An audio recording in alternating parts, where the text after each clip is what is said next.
또 어떤 사람이 타국에 갈 때 그 종들을 불러 자기 소유를 맡김과 같으니 각각 그 재능대로 한 사람에게는 금 5달란트를, 한 사람에게는 2달란트를, 한 사람에게는 3달란트를 주고 떠났더니 5달란트 받은 자는 바로 가서 그것으로 장사하여 또 5달란트를 남기고 2달란트 받은 자도 그같이 하여 또 2달란트를 남겼으되 1달란트 받은 자는 가서 땅을 파고 그 주인의 돈을 감추어 두었더니 오랜 후에 그 종들의 주인이 돌아와 그들과 결산할세 5달란트 받았던 자는 5달란트를 더 가지고 와서 이르되 주여 내게 5달란트를 주셨는데 보소서 내가 또 5달란트를 남겼나이다. 그 주인이 이르되 잘하였도다 착하고 충성된 종아 내가 적은 일에 충성하였음에 내가 많은 것을 내게 맡기리니 내 주인 즐거움을 참여할지어다 하고 2달란트 받았던 자도 와서 이르되 주인이여 내게 2달란트를 주셨는데 보소서 내가 또 2달란트를 남겼나이다. 그 주인이 이르되 잘하였도다 착하고 충성된 종아 내가 적은 일에 충성하였음에 내가 많은 것을 내게 맡기리니 내 주인의 즐거움에 참여할지어다 하고 1달란트 받았던 자는 와서 이르되 주인이여 당신은 굳은 사람이라 심지 않은 데서 거두고 해치지 않은 데서 모으는 줄을 내가 알았으므로 두려워하여 당신의 땅에 감추어 두었다. 네 다시 읽을게요. 두려워하여 나가서 당신의 달란트를 땅에 감추어 두었나이다. 보소서 당신의 것을 가지셨나이다. 그 주인이 대답하여 이르되 악하고 게으른 종아 나는 심지 않은 데서 거두고 해치지 않은 데서 모으는 줄로 네가 알았느냐.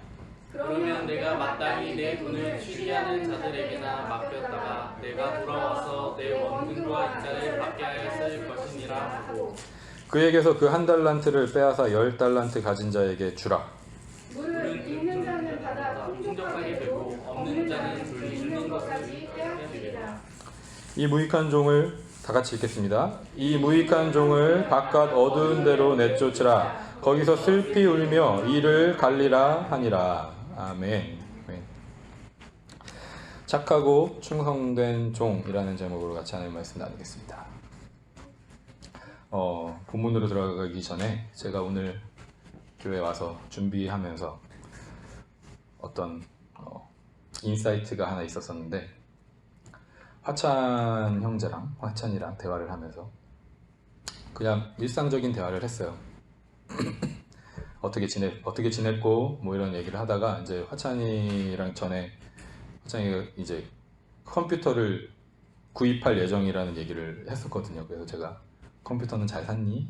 물어봤는데 아직 CPU가 안 와서 다른 건 다 있는데 다른 건 다 조립을 해서 겉은 멀쩡한데 CPU가 아직 안 와서 컴퓨터가 작동을 안 한다. 겉보기에는 완전한 컴퓨터인데 CPU가 없어서 작동을 안 한다 라는 이야기를 하더라고요. 그래서 제가 딱 그 얘기를 듣는데 떠오르는 게 있었어요. 우리가 예수 그리스도가 우리의 머리시잖아요. 그렇죠? 그리고 우리 아까 제가 기도 같이 했었던 것처럼 우리가 다 지체인데 교회가 겉보기에 어떤 지체들이 다 있고 팔다리가 다 있고 몸이 다 있을지라도 겉보기에는 교회 같이 보일지라도 어떻게 보면 우리의 CPU가 되시는 예수 그리스도가 없으면 그 교회는 죽은 거예요.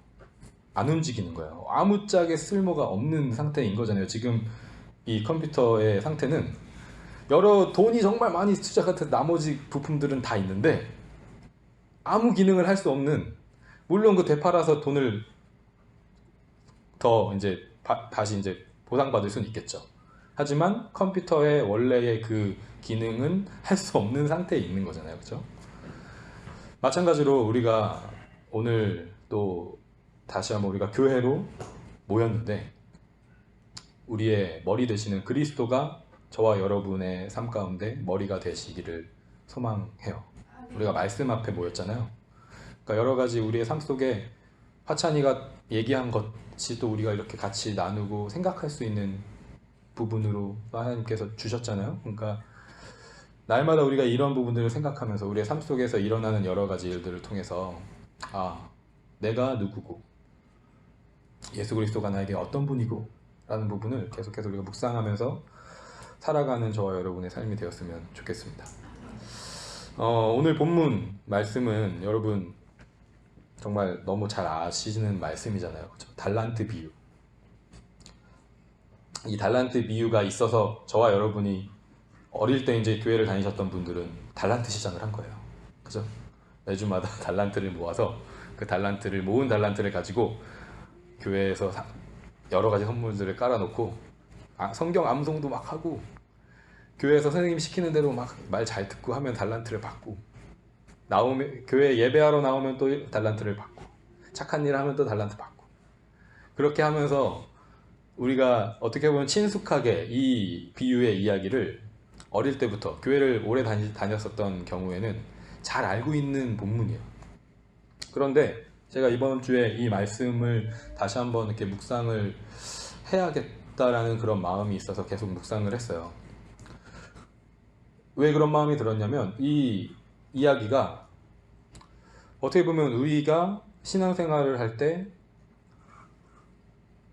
열심히 하고 하나님 앞에 어떤 여기 나오는 것처럼 착하고 충성된 종이 된다라는 어떤 그런 의미를 오해할 수 있게 만드는 그런 깊이 우리가 이걸 묵상하지 않으면 오해하게 만들 수도 있는 여지가 있다라는 걸 제가 발견했기 때문에 좀 더 이렇게 묵상을 하게 됐어요.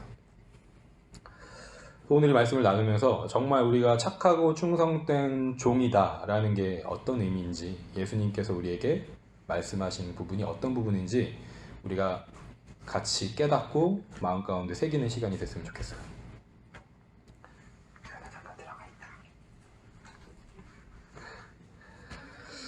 이 달란트 비유는요, 여러분 이 마태복음 25장 그 앞에 뒤에 내용 그리고 24장부터 이렇게 시작되는 그 내용들을 같이 보면 뭐에 대한 얘기냐면요, 마지막 때에 대한 이야기예요.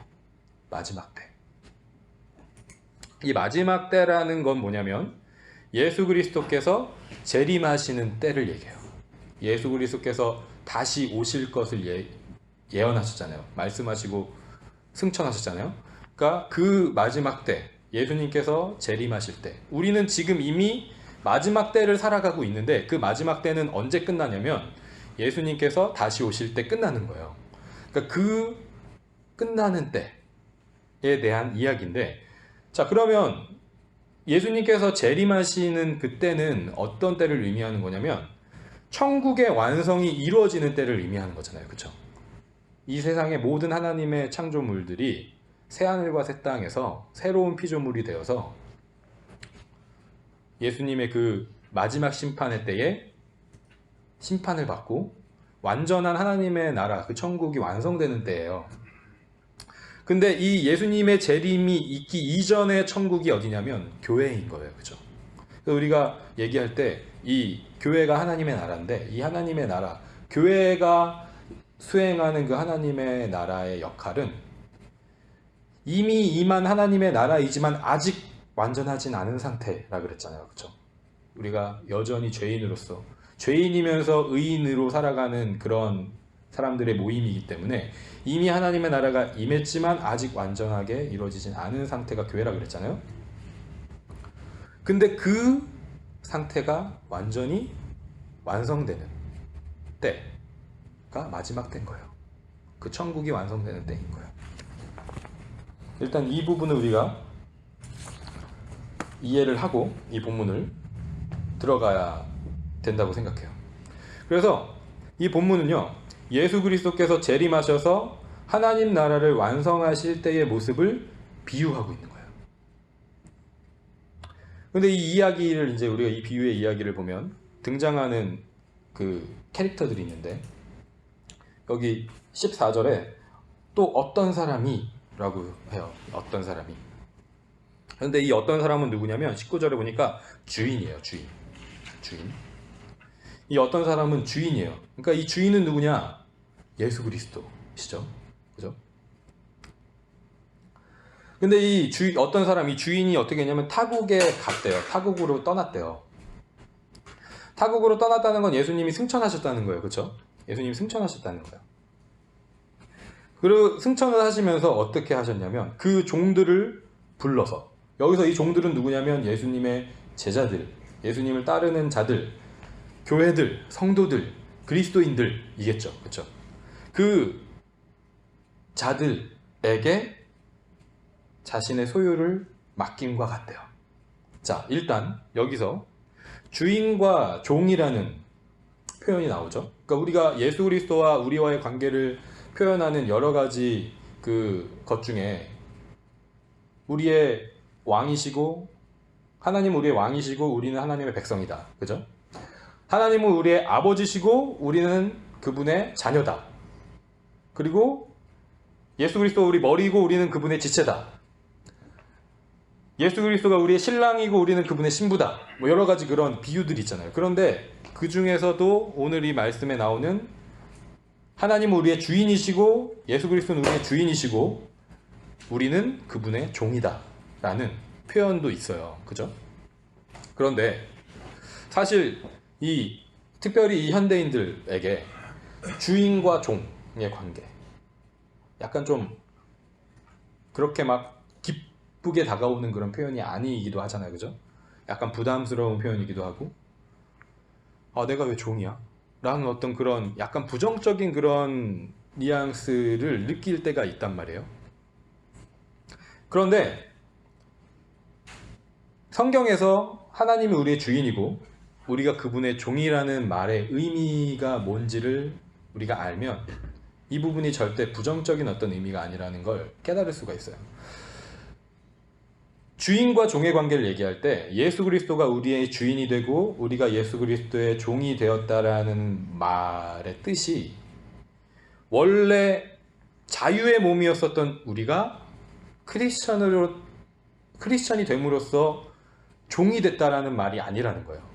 그러니까 원래 내가 자유의 몸인데 크리스천으로 내가 고백함을 통해서 난 이제 종이 됐어, 이런 의미가 아니라는 얘기예요. 이게 일단 중요해요. 왜 그러냐면 그리스도인이 되기 전에도 우리는 종이었어요.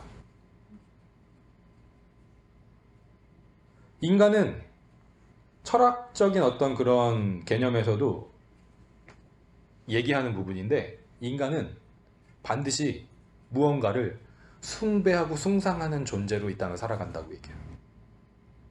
어떤 인간이든지. 그러니까 우리는 크리스찬이 되기 전, 그리스도인이 되기 전에도 이미 누군가의 종이었어요. 근데 그 누군가의 대상이 누구였냐면 죄와 사망의 종이었죠. 우리는. 그죠? 우리가 잘 아는 얘기잖아요. 사단의 종이었어요. 주인이 원래는 하나님이었는데 사탄으로 바뀐 존재예요. 우리가. 사탄이 우리를 속였잖아요. 그 선악을 알게 하는 나무 열매를 먹으면 너희가 하나님처럼 될 거야 라고 얘기했지만 결과적으로는 어떻게 됐냐면 그 사탄의 종이 됐어요. 그 죄와 사망의 종이 된 거예요. 그러니까 이 세상의 모든 사람은, 이 세상에 존재하는 모든 사람은 두 가지로 분류가 될 수가 있어요. 하나는 하나님의 종, 또 다른 한편은 사탄의 종. 다르게 얘기하면 영원한 생명의 종, 아니면 죄와 사망의 종. 이 두 가지로 나눠지는 거예요, 인간은. 우리가 이런 표현 많이 쓰죠. 세상에서도 돈의 노예가 됐어. 뭐 성공의 노예가 됐어. 그러니까 노예, 종이라는 표현을 그런 데다가 붙이잖아요. 그러니까 사람의 어떤 그 욕망과 갈망이 투영되어 있는 그 어떤 대상. 그러니까 돈의 노예가 됐다라는 거는 자신의 삶이 그 돈에서 움직이는 존재가 됐다라는 거예요. 모든 자신의 말과 행동이 돈에 따라서 움직이는 존재가 됐다라는 얘기예요. 성공의 노예가 됐다? 그 사람의 그 인생은 뭔가를 이루고 성취해서 사람들에게 인정을 받는 어떤 그런 부분에 완전히 사로잡힌 사람이 됐다라는 얘기예요. 그러니까 모든 사람은 어떤 무언가의 종이 돼서 살아가요. 그런데 이와 같은 죄와 사망의 종 되었던 우리의 상태를 바꿔주신 분이 계시는데 그분이 예수 그리스도라는 거예요. 어떻게 바꿔주셨냐?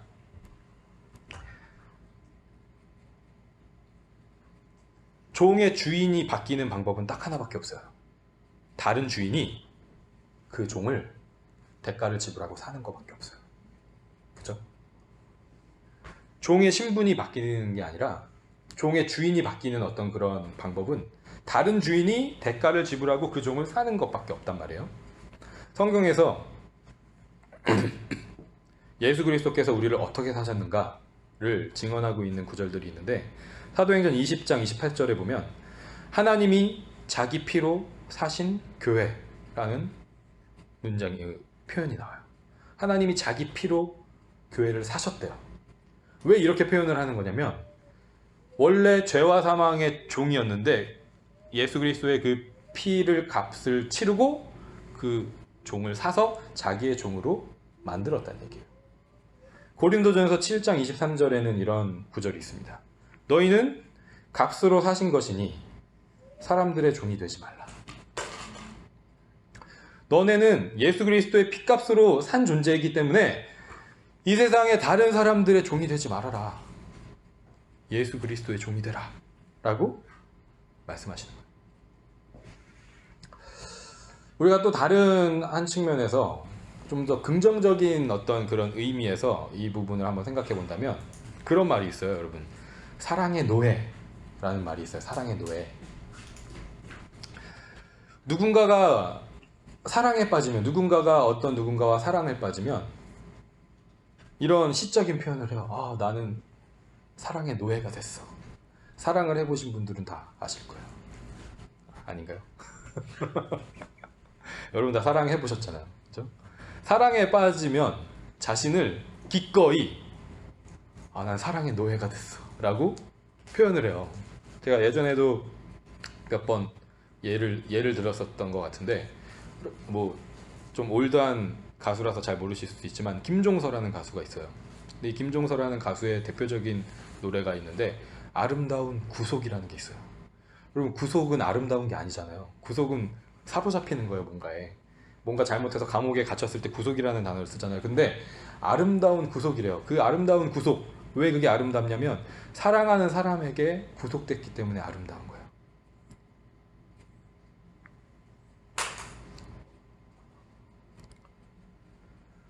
세상에서도 그런 표현을 한단 말이에요. 그러니까 사랑에 빠지면 사랑의 노예가 됐다라고 얘기해요. 내가 사랑의 종이 됐다라고 얘기해요. 어제 저녁을 먹고 저희가 유은이랑 라이언 킹을 보고 왔어요. 극장에 가서. 요즘에 유은이랑 극장을 이제 갈 수 있는 나이가 돼가지고 극장을 좀 가는데, 극장을 갔다가 또 와서 집에 와서 이제 밥을 먹고 갑자기 어쨌든 또 영화가 하나가 또 생각이 나서 옛날에 봤던 영화지만 한번 다시 본 영화가 있어요. 국제시장이라는 영화를 봤어요. 여러분 다 보신 분들 계시죠? 근데 거기서 제 마음속에 이렇게 딱 들어왔던 게 뭐냐면, 황정민이 주인공이잖아요, 거기서. 근데 황정민이 그 독일 파독 광부로 가서 이제 지내는 그런 장면이 나와요. 그런데 거기에서 사고가 나서 갱도가 무너져가지고 갇힌 그런 상태에 있던 장면이 나와요. 근데 그러면서 막 여러 가지 주마등처럼 자신의 삶을 막 이렇게 회고하면서 아버지에게 이게 독백을 해요. 그 6.25 전쟁 때 헤어진 아버지에게 독백을 해요. 아버지, 제가 그동안 열심히 살아왔어요. 어머니를 그리고 제 동생들을 케어하면서 아버지가 저에게 말씀하셨던 부분들을 정말 열심히 지키기 위해서 최선을 다해서 살아왔어요. 아버지 너무 보고 싶어요. 엄마도 보고 싶고 동생들도 너무 보고 싶어요. 그런데 마지막에 뭐라 그러냐면, 그런데 정말 지금 제일 보고 싶은 사람은 그 독일에서 만난 영자씨, 파독 간호사로 가서 같이 만난 영자씨가 너무 보고 싶어요. 다른 그 누구보다도 그 영자씨가 보고 싶은 거예요. 사랑에 빠진다는 건 그거예요. 사랑에 빠진다는 건 그동안 자기와 아무리 오랜 어떤 그런 관계를 맺은, 정말 살면서 다 갚을 수 없는 은혜를 입은 부모님, 형제 자매들, 그 사람들보다도 누군가 사랑에 빠진 어떤 이성이 생겨서 가장 극적인 순간에 가장 많이 보고 싶고 가장 많이 생각나는 사람이 바뀐 거예요. 그죠?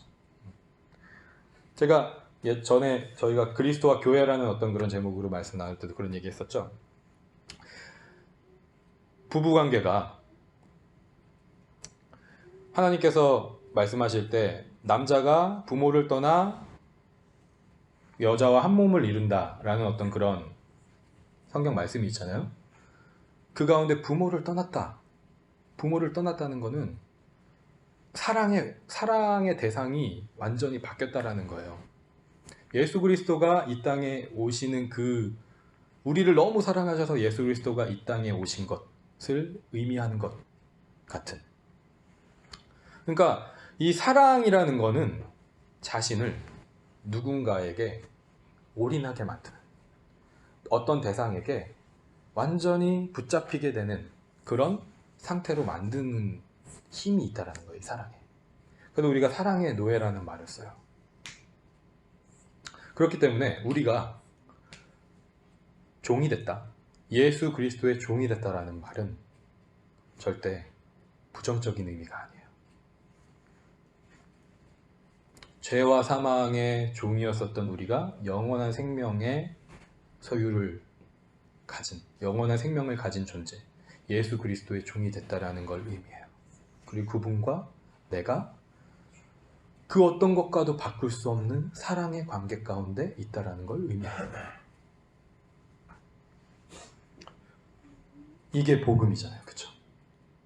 이게 좋은 소식이에요, 우리에게.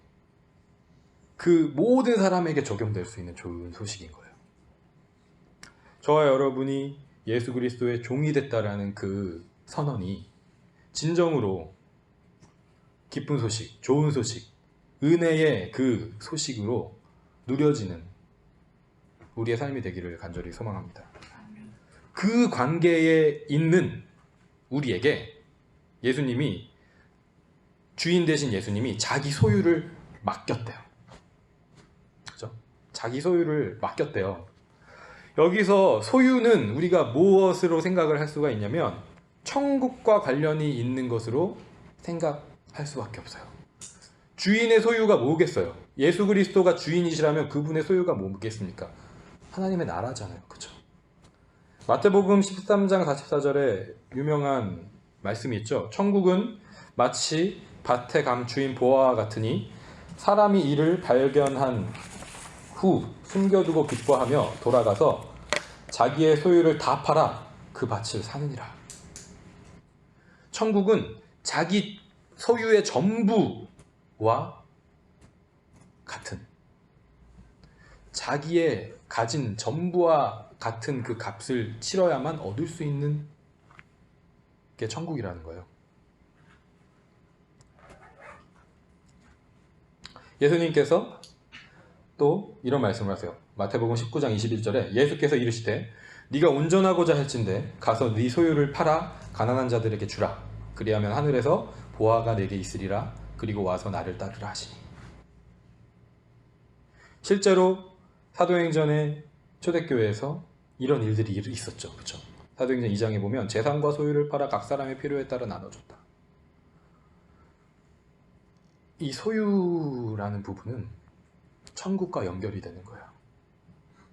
나에게 하나님께서 맡겨주신 어떤 소유들이 있는데 천국을 이루기 위해서 그 소유를 사용할 수밖에 없는 관계에 있다라는 거예요. 주님이 나의 주인이 되고 내가 그분의 종이 됐다라는 얘기예요. 그러니까 예수 그리스도께서 교회된 우리에게 천국을 맡기신 거죠. 이 교회가 그래서 천국인 거야. 그리고 이제 오늘 우리는 그런 존재인데 여기 이제 우리가 좀 주목해서 봐야 할 단어가 있어요. 15절에 보면 각각 그 재능대로 라고 돼 있어요. 그죠?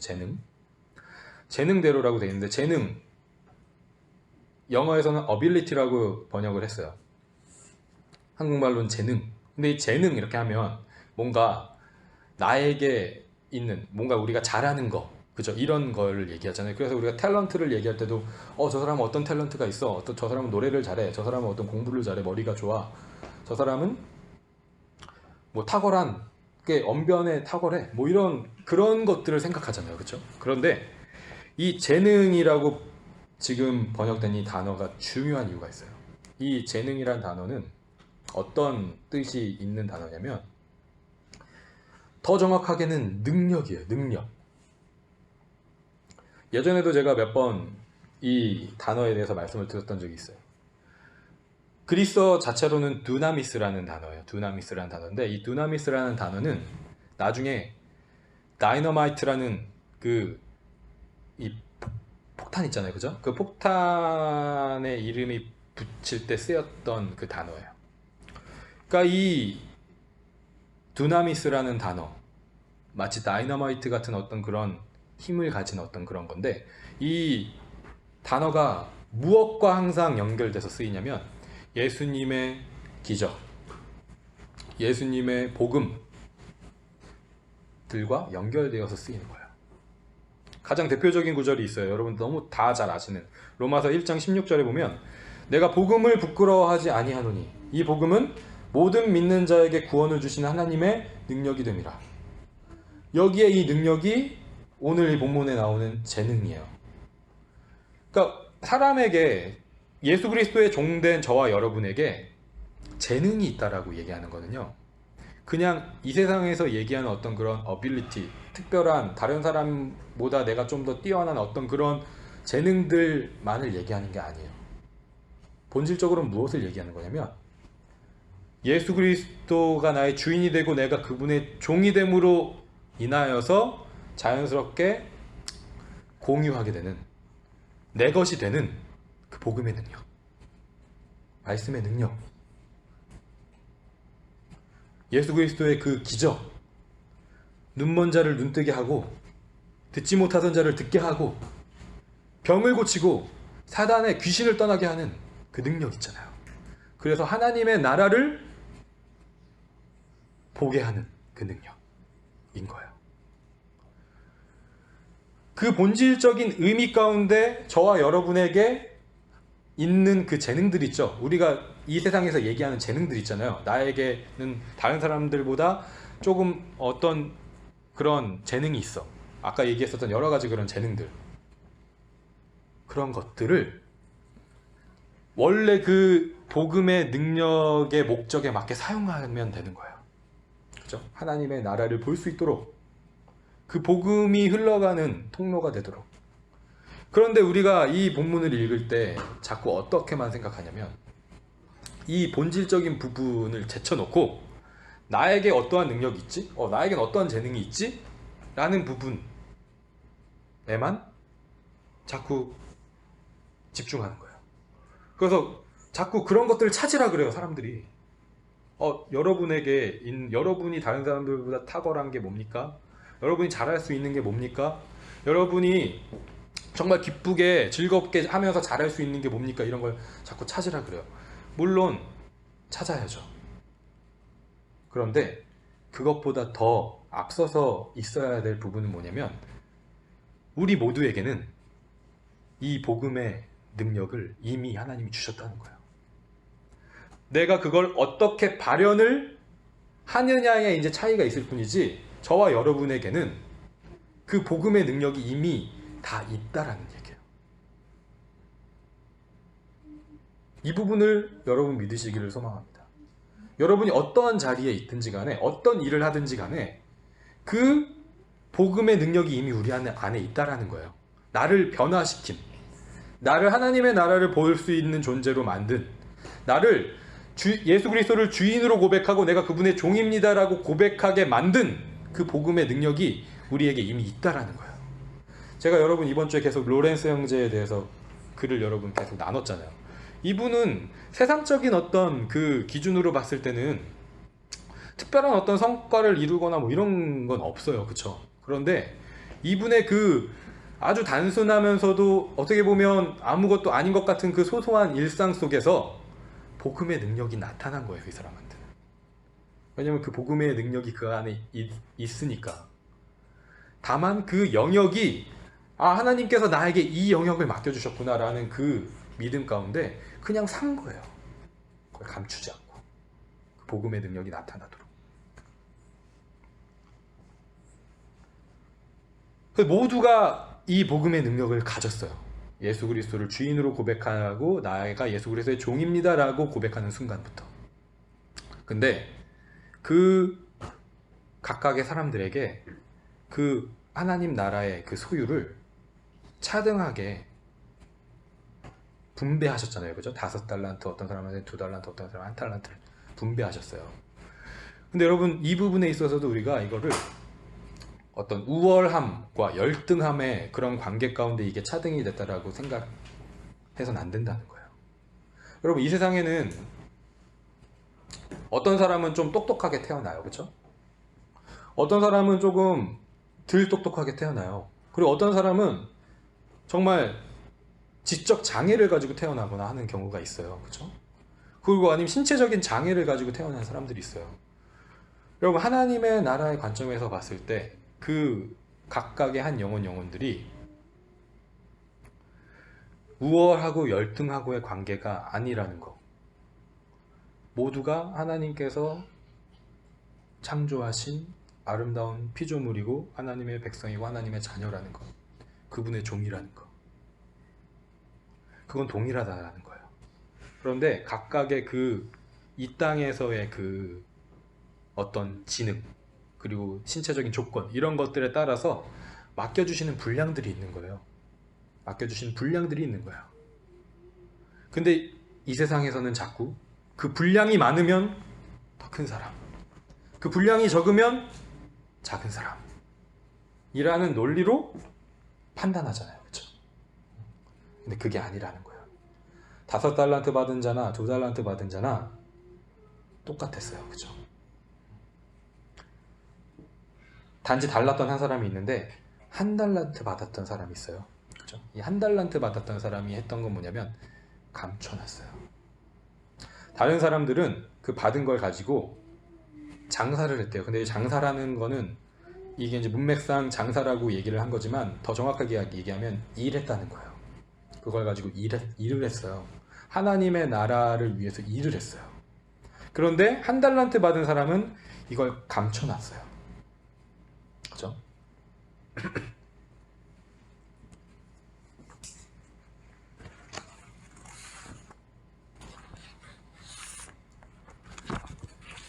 아까도 말씀드렸지만 이 복음의 능력이라는 거는 가만히 두기만 해도 그 능력을 발휘할 수밖에 없는 위대한 능력을 가진 거거든요. 그죠? 그런데 이 악하고 게으른 종이 한 잘못이 뭐냐면 그걸 감춰놓은 거예요. 예수님께서 산상순에서 이런 말씀을 하세요. 너희는 세상의 빛이라. 마태복음 5장에 보면 너희는 세상의 빛이라. 산 위에 있는 동네가 숨겨지지 못할 것이요 사람이 등불을 켜서 말 아래에 두지 아니하고 등경 위에 두나니 이러므로 집안 모든 사람에게 비치느니라. 이같이 너희 빛이 사람 앞에 비치게 하여 그들로 너희 착한 행실을 보고 하늘에 계신 너희 아버지께 영광을 돌리게 하라 라는 말씀이 있잖아요. 빛이 있는데 그 빛을 아무도 볼 수 없는 밑에다가 놓는 사람은 없다라는 거예요. 빛은 그 빛을 켜놓기만 하면 반드시 밝혀서 그 주위를 환하게 만들 수밖에 없는 거잖아요. 그죠? 그런데 이 악하고 게으른 종이 한 잘못이 뭐냐면 감춰놨다는 거예요. 아무도 못 보게 아무짝에도 쓸모없는 듯이 감춰놨다. 어떤 오해를 하면서 우리 주인은 여기 말씀에 나온 것처럼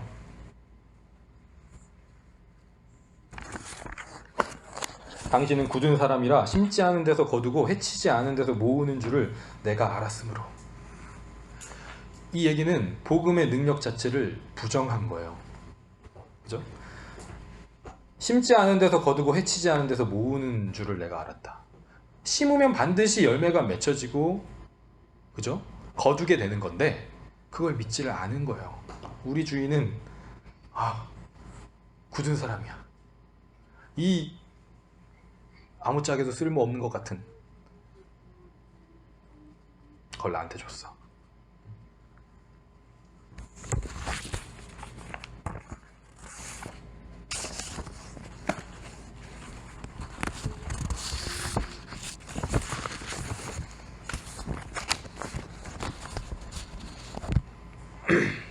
마지막으로 우리가 이제 볼 거는 주인이 이제 돌아와서 한 거에 대해서 우리가 한번 봤으면 좋겠어요. 주인이 돌아왔어요. 그죠? 주인이 돌아와서 여기 말씀해 보면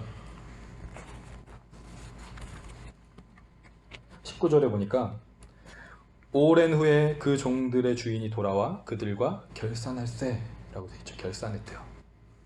근데 여기서 우리가 주목해 봐야 할 단어는 뭐냐면 결산이요. 결산. 예수님이 이 땅에 오셔서 결산하셨대요. 그런데 이 결산이라는 단어가 되게 재밌는 단어예요. 이 결산이라는 단어는 원어로는 로고스인데, 로고스예요. 로고스. 이 로고스라는 단어는 성경에서 정말 중요한 단어예요. 단순히 결산, 계산만을 의미하는 게 아니라 어떤 진리가 되는 기준으로 판단한다는 얘기예요. 여러분, 어떤 걸 우리가 계산한다라고 했을 때는 반드시 기준이 있죠. 그죠? 숫자라는 기준이 있어요. 그죠? 그 어떤 기준 가운데, 공식 가운데 계산을 하는 거예요. 그래서 값을 얻는 거거든요. 근데 이 로고스라는 단어가 그런 것을 다 포함하는 단어인 거예요. 결산, 계산이라는 뜻 이외에 뭐가 있냐면 그 결산과 계산을 할 수 있도록 하는 기준, 법, 규칙, 어떤 definition, 계시, 제일 중요하게는 말씀이라는 뜻을 가진 거예요. 여러분, 영어 단어에도 그런 단어가 있어요. 제가 처음에 영어 공부할 때 되게 헷갈렸었던 단어였어요. 이게 account라는 단어가 있어요. 그죠? 근데 account라는 단어는요, 계산하다라는 뜻도 있지만 이 account라는 단어는 글이라는 뜻도 있어요. article 이런 뜻도 있거든요. 그러니까 같은 맥락인 거예요. 이 여기서 결산이라는 단어, 로고스라는 단어는요, 계산, 결산이라는 뜻이 있지만 그 계산과 결산을 하기 위한 베이스가 되는, 기초가 되는 법과 규칙과 기준과 말씀이라는 뜻이 있다는 거예요. 그래서 여러분, 이 말씀, 이 로고스라는 단어가 정말 가장 대표적으로 쓰이는 구절이 어디냐면 요한복음 1장 1절, 태초에 말씀이 계시니라. 이 말씀이 하나님과 함께 계셨으니 이 말씀은 곧 하나님이시니라. 말씀이 3번 나오잖아요. 근데 이 말씀이 누구냐면 예수 그리스도죠. 그러니까 예수 그리스도께서 이 땅에 마지막 때에 오셔서 결산하시겠대요. 우리랑 결산을 하신다는 건 뭐냐면 그 진리의 말씀으로 결산한다는 거예요. 계산한다는 거예요.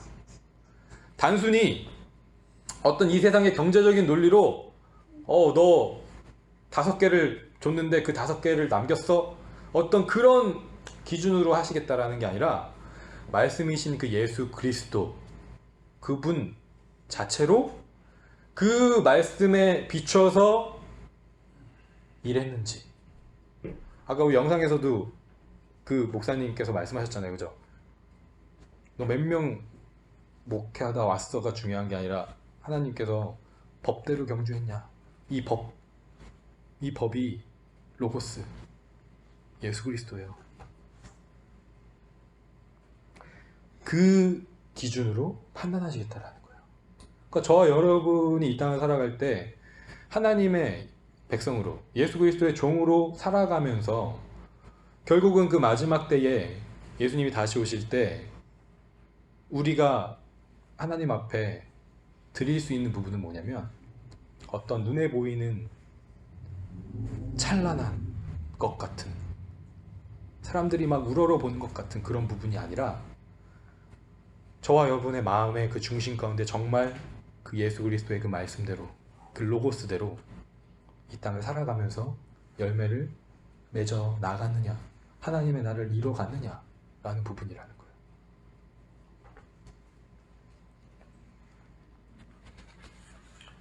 이 부분을 우리가 좀 더 명확하게 알 수 있는 데가 구절이 어디 있냐면 이 본문 바로 앞에 나오는 마태복음 24장에 있어요. 이 24장과 25장은 되게 연결점이 많이 있는데 나중에 제가 기회가 되면 또 나누도록 할 거고요.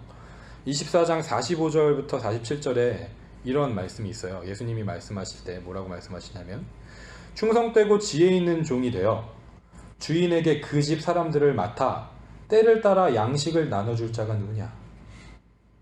주인이 올 때에 그 종이 이렇게 하는 것을 보면 그 종이 복이 있으리로다. 내가 진실로 너희에게 이르노니 주인이 그의 모든 소유를 그에게 맡기리라. 라는 말씀이 있어요. 그 예수님께서 마지막 때에 오셔서 그 말씀대로 판단하시겠다라고 할 때 그 말씀대로 판단하신다는 거에 가장 기준이 되는 부분이 뭐냐면 우리가 종으로서 맡겨주신 영혼들에게 때를 따라 양식을 나눠주는 자가 되었느냐? 때를 따라 양식을 나눠주는 자가 되었느냐? 저와 여러분이 하나님께로부터 받은 그 생명의 떡 있잖아요. 그 양식, 브레드. 그 브레드를 저와 여러분에게 이 말씀으로 맡겨주셨는데 이 말씀을 우리가 예수 그리스도의 종으로 이 땅을 살아가는 가운데 각자에게 맡겨주신 그 복음의 능력으로 다른 사람들에게 어떻게 나눠주고 먹였느냐? 저와 여러분에게 있는 어떤 물질이 됐든 돈이 됐든 어떤 재능이 됐든 여러 가지 시간이 됐든 그런 것들을 활용해서 그 생명의 떡, 그 양식을 어떻게 나눠주었느냐, 먹였느냐 라는 걸 가지고 마지막 때에 결산하시겠다는 거예요. 저와 여러분이 예수님께서 이 본문을 통해서 말씀하시는 착하고 충성된 종으로 이 땅을 살아갈 수 있기를 간절히 소망합니다. 이 착하고 충성된 종은 어떤 존재냐면요, 내가 예수 그리스도의 종이 되는 걸 기꺼이 감사하고 기뻐하고 너무 갈망하는 존재예요. 내가 원래 죄와 사망의 종이었는데 지금은 예수 그리스도의 종, 영원한 생명의 종이 되었다 라는 그 고백이 있는 사람이에요. 그 사람에게는 뭐가 있냐면 반드시 복음의 능력이 있어요. 재능. 이 재능이라는 부분이 이 땅에 어떤 그런 사람들이 얘기하는 그런 재능이 아니라 복음의 능력이 있다라는 거예요. 가지고만 있으면 반드시 나타날 수밖에 없는 그 복음의 능력이 저와 여러분에게 있다라는 거예요. 그걸 믿는 저와 여러분이 되기를 간절히 소망합니다. 그리고 마지막으로 어떤 것이든지 그 말씀으로, 로고스, 그 말씀으로 이 땅을 살아가는, 다른 어떤 기준이 아니라 그 말씀을 기준해서 이 땅을 살아가는 자가 착하고 충성된 종이라는 거예요. 여기 보면 사실 또 다른 또 오해할 만한 어떤 그런 부분이 뭐가 있냐면 그 주인이 이르되 잘하였도다 착하고 충성된 종아 네가 적은 일에 충성하였으므로 내가 많은 것을 내게 맡기리니 내 주인의 즐거움에 참여할지어다 라는 구절이 나오잖아요. 그죠? 근데 이 부분을 우리가 흔히 어떻게 생각하냐면 우리가 이 땅을 살아갈 때 하나님께서 어떤 눈에 보기에 어떤 작은 부분을 맡겼어요. 교회 사역이든지 아니면 어떤 사업이든지 작은 부분을 맡겼어요. 그걸 잘 정말 충성되게 감당을 하고 나면 더 큰 거 하나님이 맡기신다라고 오해하는 경우가 있어요. 그런데 여러분, 우리 가만히 잘 생각해 보세요. 이건 마지막 때에 대한 거라 그랬잖아요. 마지막 때예요. 더 이상 이 세상에 삶이 없어요. 이 세상의 삶이 더 이상 지속되지 않는 거예요. 여기서는. 그러면 이 땅에서 내가 어떤 작은 거를 최선을 다하고 열심히 해서 나에게 하나님 큰 거, 더 많은 거를 남기실 거야, 맡기실 거야 라고 생각할 수가 없는 거예요. 그렇죠? 그러니까 여기서 지금 적은 일에 충성하였음에 내가 많은 것을 내게 맡겨주리니 라고 얘기하는 거는 그 천국에 대한 얘기인 거예요. 그렇죠? 천국에서의 삶에 대한 얘기인 거예요. 문자적으로 이 구절만 보면 우리가 오해할 수가 있어요. 여러분, 이슬람 교도들도 극단적으로 나가는 사람들이 붙잡는 그 말씀이 있잖아요. 이 땅에서 내가 이 사람들 자살 테러 같은 거 많이 하잖아요. 그렇게 하고 정말 그렇게 순교하면 죽고 나서 천국에 가서 제가 정확히 기억은 안 나지만 몇십 명의 아내가 있고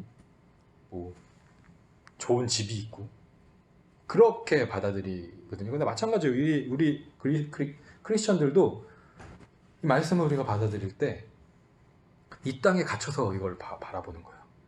근데 여러분 그렇지 않다는 거, 제가 지금 그냥 제 생각을 얘기하는 게 아니잖아요, 그렇죠? 마지막 때에 예수님이 말씀하신 부분을 얘기하는 거예요.